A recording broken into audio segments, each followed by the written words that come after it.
Subscribe to our channel by clicking the subscribe button. Click the bell button and enjoy the latest uploads from our channel. The question is, in the given figure, CD is parallel to LA and D is parallel to AC. Find the length of CL if B is equal to 4 cm and DC is equal to 2 cm. So मैंने already यहाँ पर figure जो है वो draw की हुई है. यहाँ पर D क्या है, पैरेलल है AC के, साथ ही DC क्या है, पैरेलल है AL के. ये मुझे या LA की गिवन. इन ट्रायंगल ABL के अंदर आप अगर देखें CD is parallel to LA given है. सो मैं यहां पर क्या लिख सकता हूं, BD upon DA is equal to BC upon CL. इसे इक्वेशन नंबर 1 आप मान लीजिए और ये थेल्स थ्योरम से हम लिख सकते हैं बाय थेल्स थ्योरम.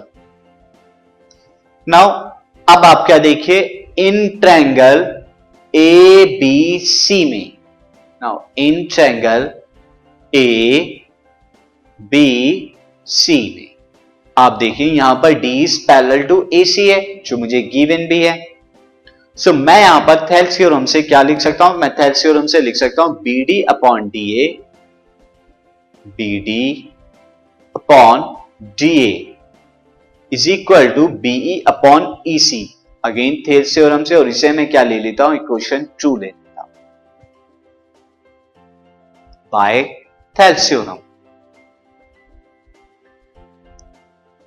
आपको पता है थेल्स थ्योरम क्या कहती है, मैंने ऑलरेडी आपको कराई हुई है. सो फ्रॉम इक्वेशन 1 एंड 2 से अगर आप देखें, आप क्या लिख सकते हैं, BC upon CL is equal to BE upon EC.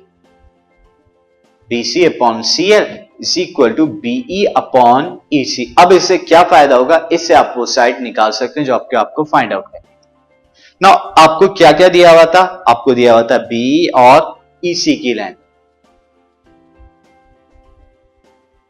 So this BE plus EC ये कितना है, BC के बराबर है. Upon CL is equal to BE upon EC. BE की वैल्यू कितनी है, 4. EC की वैल्यू कितनी दी हुई है, 2 अपॉन CL. अगेन BE की वैल्यू 4, EC की वैल्यू 2. 2 से 4 को डिवाइड कराया तो 2 आया, and 4 plus 2 is 6. 6 upon CL is equal to 2. तो 2 से 6 को डिवाइड कराया 3 आया, तो CL is equal to 3 centimetre. यही हमें फाइंड आउट करना.